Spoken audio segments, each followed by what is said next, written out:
Ditto is the worst alien. Deal with it. What's going on, guys? It's Lewis on the Gaming Rift here, and today we're back with another tier list. We did the Alien Force tier list the other day. It was pretty good, and I thank you guys for the support. And today we're going to be doing the classic Aliens tier list. Before we continue with the list, however, more than 80% of you aren't currently subscribed, so if you could just take the time out of your day to like, comment, subscribe, all that good stuff, share it with your friends. We're on the road to 500 subs, that'd be great. Now let's get on with it. We have much more aliens to rank this time, so I've included 6 tiers. We have awful, poor, average, good, great, and my favourites. As essentially there are 19 aliens to rank, so obviously we need more tiers just to be a little bit more specific. Also keep in mind, guys, that this is the most well-known Ben 10 series, so obviously our rankings won't be exactly the same. I hope you agree with most of my choices and at the very least understand my reasoning behind my choices. Starting things off with Arctic Iguana, the first Ben 10,000 transformation, and he's going to go into the good tier. I've loved this guy's design for the longest time, and I think that the original series design was very unique. In Omniverse and, you know, that sort of era, he became a lot more cartoonish, whereas he was actually quite an intimidating design in the original series. His ice power was very unique as he was the first ice-based transformation, and whilst he doesn't hold a candle to Big Chill, there's a bit of an oxymoron there. He was still very powerful as he was capable of restraining future Vilgax with large quantities of his ice. We didn't really see much of him, which is why he can't be any higher, but he did make a good first impression, which is why he's in the good tier. Starting the list off with a strong hot take, we have Upchuck, and Upchuck for me is going into the great tier. I love this little guy. He's so cute, yet he's also deceptively powerful, as he's actually one of the strongest aliens in Ben's arsenal, up until the events of receiving Way Big, obviously, when he consumed the sub energy, which I believe was like 20 times more powerful than our sun. So this guy is really strong. His design's pretty good, his voice is very fun to listen to, and the fact that he beat that ninja alien that Forearms couldn't even beat. In fact, the ninja literally beat Forearms, yet Upchuck beat him in literally just 2 attacks. It was pretty badass. And for me, the only thing keeping him out of my favourites was we just didn't see much of him. I don't want to spend too long on the Halloween trio, as they just didn't receive much screen time within the show, and generally speaking, I think they became better in later renditions of the show. So first off, we have Snero, or Ben Mummy. He's going into the poor tier. I've just not really liked this alien. I like the whole corrodium element behind him, how he can cause mutations, but other than that, I just prefer Snero. Frankenstrike, or Ben Victor, is controversial opinion, I know, but he's actually my favourite of the bunch. I'm going to put him in good tier, and I'm actually going to put him above Arctic Iguana, purely because I prefer electricity aliens over ice aliens, and I think he made a really good first impression, as he literally took on Ghostfreak and Victor at the same time, which was very, very fun. And for me, Ben Wolf, or, Blitzwolfer, I think is going to average. He's just not that good of an alien. I like the episode that he made his debut in. I like the fact that he's essentially a combination of Wildmutt and Echo, even though he came before Echo, but we just didn't see much of him, and I think he would become better in Omniverse. Buzzshock, in my opinion, is another one of those aliens that had a lot of wasted potential. I think that as the megawatt I think that as the megawatt enemies, in season 1, I think they were quite an imposing threat. They gave Upgrade some trouble. They could merge together, and it required like Heatblast to take out that giant mech, which was essentially like dozens of them put together. Yet when Ben unlocked the alien, he really was just generic. He had Electricity Blast, that was kind of it. I think he was way better in Omniverse when he kind of gained the ability to befriend other megawatts. I think that was pretty cool, but from what we saw of him in the original series, he was just a generic electricity-based alien, way worse than Frankenstrike in my opinion, and he just wasn't very good in my opinion. He was another alien with just a fuck ton of wasted potential.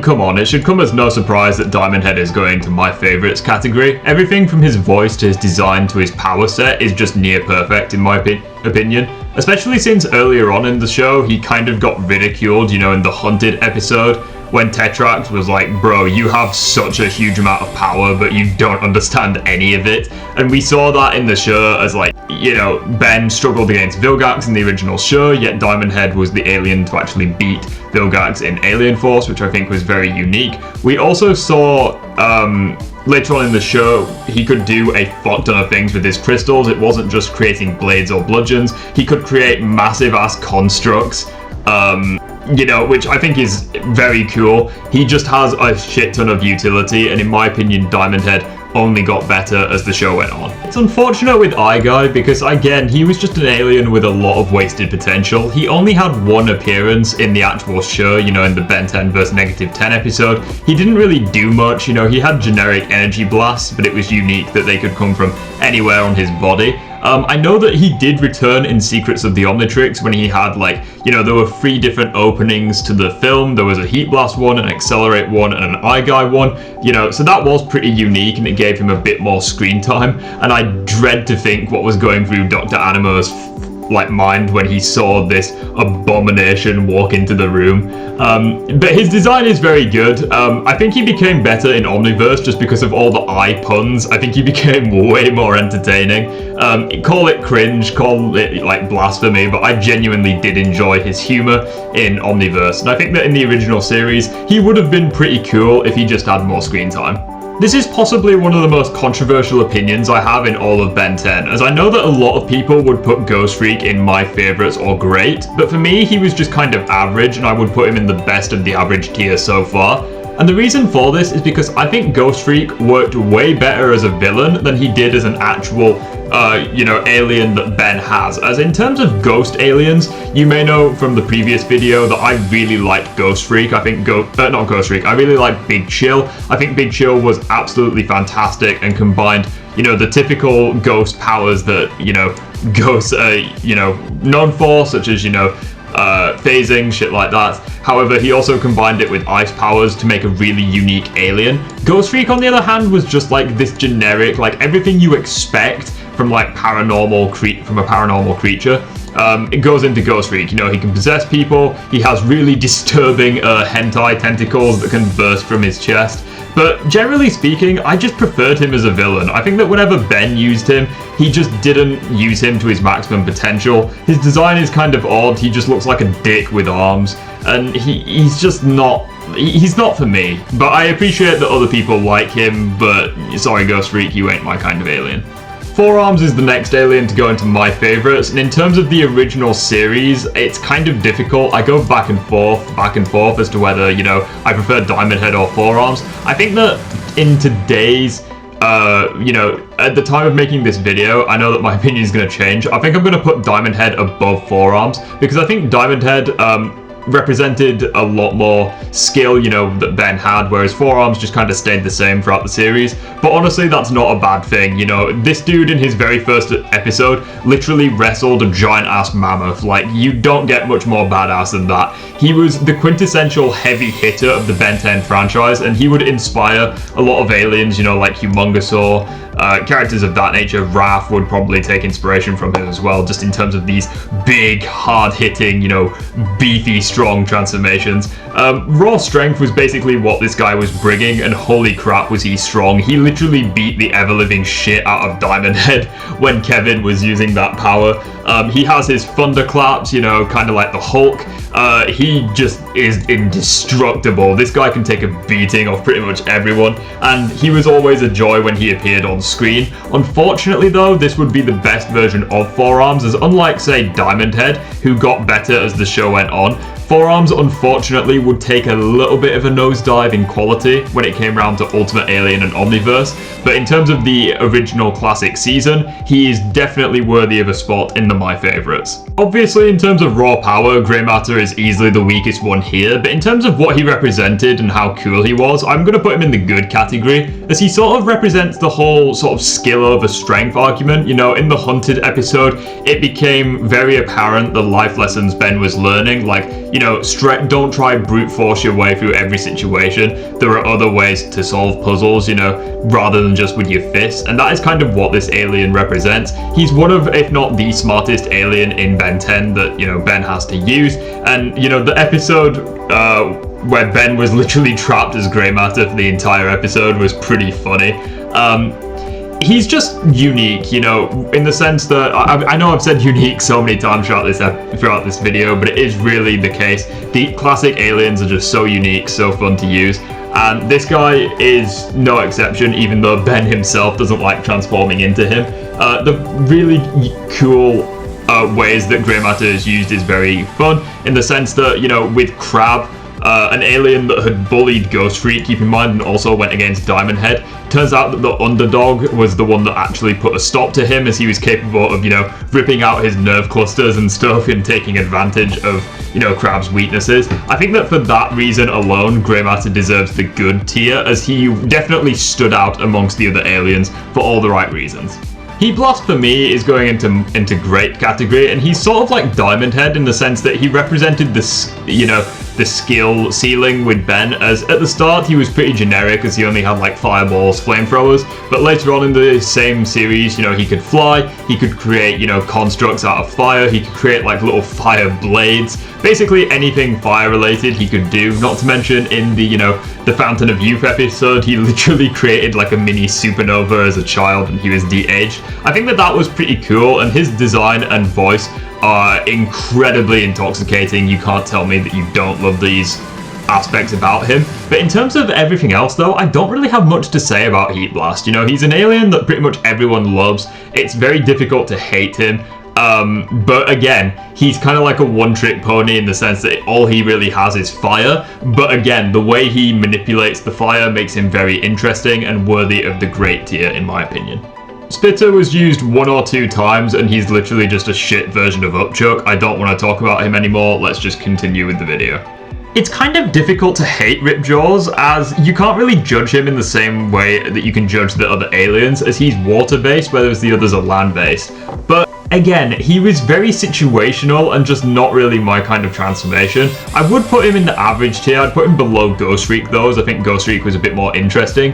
Ripjaws was strong, however, the fact that he was limited with water did make him have way less screen time than the other aliens. His voice is one of the most chilling voices I've ever heard from an alien in the series, period, not just the classic series. I think his voice is fantastic, and he is pretty strong, you know, whether it's with you know, his obviously iconic jaws, or, you know, with his hands. He's very strong, but again, he's just situational, not really my kind of thing, and he would become massively outclassed by Jet Ray in Alien Force and onwards.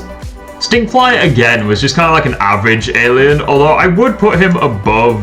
Actually, I'd probably put him above Ghostfreak. He's probably the top of the average category, mainly just because I like his design. His design is one of the more alien-esque transformations. Whenever people think of, like, what would, like, qualify as an alien, I always think of this dude. He has, like, the 4 gross-looking eyes, he has, like, the many arms and legs, and he has, you know, obviously the iconic wings and stuff. And I really like his goop spit, as not only can it be used to extinguish fires, but it can also restrain targets, and it can also be used to ignite fires, as seen with Kevin's first mutation. But other than that, he's just kind of an average alien. I think in terms of the ones that can fly, I think that Heatblast was better. I think Jet Ray would also really outclass this guy, and for me, he's just kind of an average alien within the show, although he did have some cool gimmicks. The second to last alien that deserves the My Favorites category is Cannonbolt, and for obvious reasons. I mean, he was the first alien we unlocked outside of the original 10, and my oh my, what a powerhouse. I mean, he beat Kevin's first mutation, something which Forearms couldn't even do in his first encounter. He also defeated, you know, the giant tick, which literally none of the original 10 aliens could even scratch. You know, even Forearms was literally 2-shot by the thing, yet Cannonbolt came in, the absolute unit that he is, and just took him out. You know, Cannonbolt is one of my favorite, you know, designs. He's also really freaking powerful, you know. That one of my favorite moments with Cannonbolt was when the Yenal Douchey literally leapt at Cannonbolt and he literally bounced off him. Like, Cannonbolt just stood there, did not give a shit. And I think that that was very cool. Cannonbolt's design, very unique, he's powerful, there's really not much to him, he can just roll into a ball and fuck you up, you know. Amazing alien and deserves to be in the My Favorites tier. Upgrade, I think, is worthy of the great category, but the main issue that I have with him, which I just want to get out of the way, is he's very inconsistent with his, you know, technomancy powers, as essentially Upgrade, whether you like him or hate him, will depend on what he's merging into, because obviously, you know, there's that scene where he turns into like the liquid nitrogen machine, and, you know, he freezes the mummy, and that's pretty cool and it's used for comedic effect. However, there's also the moment where he takes over the rocket, And, you know, he's literally a powerhouse in that episode as he, you know, is able to fight, you know, Dr. Victor whilst he is also in the rocket. And there's also the episode where he literally becomes a freaking train. Like, this guy has probably the most potential out of any of these aliens, as he could essentially take over anything, enhance any machine. You know, he's even taken over some mechanical enemies before, like when he, in the Secrets episode, he takes over one of Bilgax's drones and just becomes a flying saucer of death, which I just really found funny. His design is very cool. I like the fact, you know, that we were given an explanation as to why he sounds like Ben in the upgrade form. It's because the technology, you know, it can manipulate and mimic other artificial things, but it can't mimic and manipulate, you know, biological things, which is why the voice stays the same. And he's one of the few aliens where the voice actually stays the same, which I do think is very cool and very unique amongst the aliens. And for me, Upgrade has always been a great alien. Vilgax has literally given all of these aliens trouble, and then along comes Waybig and casually throws his ass into space. Not much to say about this, he's an amazing alien. So we go from one of the best aliens to one of the worst, and I think that Wildmutt for me deserves the poor category, as I've just never really been a fan of this guy. I know that he has quite a heated fan base around him, but for me he's one of those aliens, he's kind of like Spider Monkey, where I just don't have much to say about him. He's strong, he's agile, he's fast, he has a cool gimmick with, you know, being blind, but he has enhanced senses and stuff. But other than that, he's just an average alien, and I've never really seen the point in him, as basically any of these aliens can essentially do what Wildmutt can, but they can do it better. He's cool, and he's an orange, so he's unique color-wise in the classic series, but that's literally it. Seriously, stay away from this guy.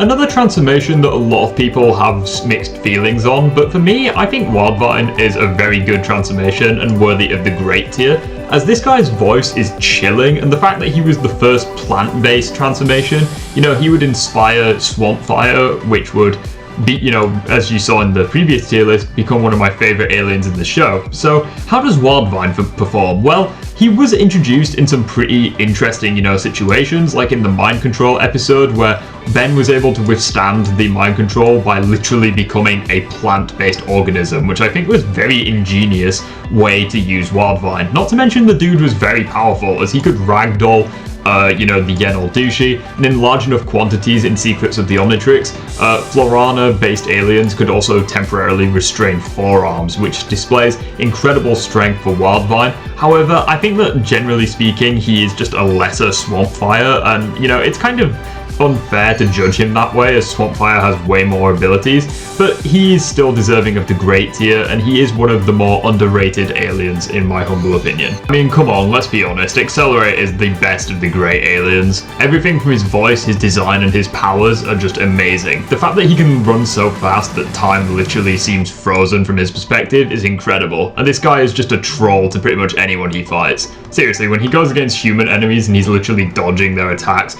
with virtually no effort whatsoever, it will never cease to get old. The reason that keeps him out of my favourites, however, is I prefer these four. It really is that simple. I don't really know what it is, but all of these four aliens just have some sort of magic that XLR8 doesn't have, but regardless, he is still in my top 5 favourite aliens within the classic continuity, and it's such a shame that we didn't see him in either Alien Force or Ultimate Alien. It's such a shame. It's been nearly a year since I tore into this transformation, however we're going to be doing it again, as the Ditto, in my opinion, is the worst alien in the original series and one of the worst aliens in Ben 10 period. This guy is kind of like a cloning based transformation where he can essentially clone himself quite a lot of times. We saw that he can clone himself upwards of 8 times, which I think is quite a unique ability in and of itself, but the problem with him is that his cloning ability is literally a hindrance, as, you know, if one clone takes damage, the others feel the pain, which kind of defeats the point of cloning yourself. Not to mention, he literally became a hindrance in the same episode, as the Omnitrix, he couldn't time out as all the clones were really far away from each other, which drained power from the Omnitrix, which means that when he turned into Upgrade later on in the same episode, he was only able to stay as Upgrade for literally a few seconds before transforming back, meaning that this guy is literally a hindrance to all the other aliens. Not to mention the fact that he just doesn't have that much potential or power. He clones himself 8 times, yet he's still able to struggle at something that 4 arms could do with literally 2 arms tied behind his back. I don't understand the point in this transformation. I think Echo is way better, and you should stay way away from this guy, and this guy deserves to rot down in the pits of the deepest dungeon there is imaginable. With that being said, however, guys, that was my fairly controversial takes on the classic aliens in the original Ben 10 series. If you like this tier list, or if you think I made a few mistakes, feel free to let me know in the comment section down below. Feel free to join the Discord. One person has joined from the Alien Force, video, fans of Ben 10, we'd love to have you here. Feel free to like, comment, subscribe. As I said, if all of you were to subscribe, we'd go to 1,000 subscribers overnight, which is pretty incredible stuff, and it would really make the end of this year truly special for me. With that being said though, guys, that's all from me for today. This has been Lewis of the Gaming Rift, and have a nice weekend, everyone. See you next week.